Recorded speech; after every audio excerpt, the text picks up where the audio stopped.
Here's a segment from a recent Gun Talk radio episode. You can listen to all the Gun Talk radio podcasts however you tune in, or check out guntalk.com for more. Justin's called in out of Missouri on line 3. Justin, I appreciate your patience. What's going on with this story about the gun store? So I'm working part-time at a gun store to help make some extra cash for a wedding. And I, about a month or so ago, maybe 6 weeks, I spotted a guy who was trying to steal some 30-round mags. Mm-hmm. So I'm helping a customer out, with the 4473. We're going through the process, and out of the corner of my eye, I see his box flung out of the back from behind his shirt.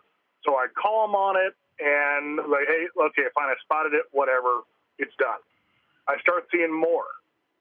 So I don't even end the conversation with my customer that I was helping with, because he starts making his way toward the front door.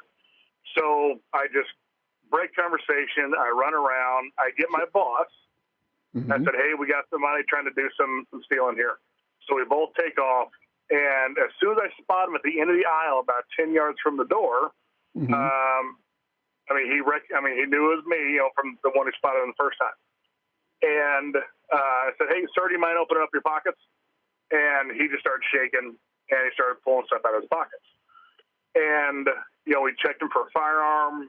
We didn't really, he could have left, but he ended up trying to steal a $350 hollow stun, a 50-round 5.56 drum, over 300 rounds of 5.56, multiple 30-round mags. He was wearing a belly band that he had stuffed full of stuff.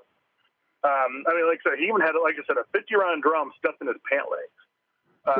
He was looking to deck out an AR. He was there to steal. That's what he was there. He was now that at a certain point that gets him over the line for felony. Did you call the cops? Oh yeah, definitely. We actually we took him to to a section of the building in the middle where we kind of had some different exits blocked.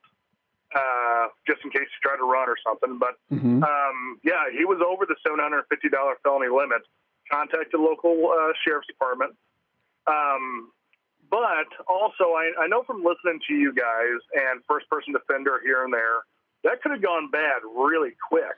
Yep. And, my father, he's ex-police from his younger years. And he told me, he said, that could have gone bad pretty quick. But also, we may have stopped him from doing a mass shooting. I'm all for 50-round drums, full-on, anything you want to have, I think a civilian should be able to have. However, he may have had ill intent with what he was trying to steal. That's a stretch to say, yeah, he could have, anything could be. Right. And part of the answer to your question revolves around the state law. Different states have different laws about shoplifting, about store employees being able to stop people, to check them, to actually do a search, if you will. I don't know what the policy is of that store. Had you talked to the owner before of what do we do if we see somebody shoplifting? He wants us to stop all shoplifting if we can. I actually got a 10% of what he was going to steal in store credit. So I had a bolt-action .22 rifle on layaway, so I got almost $75 towards a layaway I had. Mm-hmm. So, but I didn't even know that was a policy. But from the, I understand that all products can be replaced. Right. It's just like, if your house burned down, as long as the people come out of it safely, everything else, it can be taken care of and fixed. Because thinking, looking back, that could have gone south really fast. Yeah, he could have pulled a gun out on you because he's looking at a felony charge. Unlike a cop, you're probably not wearing body armor. And I got fat. Well, I guess it all depends on how much fat you got and if it would be a ballistic fat. So there you go, right? It's not very scientifical. I like it. You must have been listening for a long time. Many, many years. Yeah, I've been bugging you for years. Well, so I guess the question is, did you do the right thing? How do you feel about it? Well, given how things turned out, I am happy with my decision to stop them because who knows? I mean, maybe he was just trying to be greedy. I don't know. Yeah, maybe he's just going to go sell it. It felt good, huh? Maybe he was just going to go sell that stuff. You never know. That's a big possibility. That's a very big possibility. But I feel good about what I did. I stopped somebody, and he was caught. It's one more criminal who got busted, Mm-hmm. And rightfully so. He earned those handcuffs going on his wrist. Absolutely. They handcuff him and take him out of there? Oh yeah. Good. Excellent. So, but I just didn't know if is it safer? I mean, it's safer to not cross the street on a busy highway. Right. But, it would be safer for you. It would be safer for you to not intervene. I mean, you're basically putting yourself at risk for somebody else's money. That's what happened here. So, are you okay with that? I mean, I can always puff up and say, yeah, I stopped a crime. Okay, cool.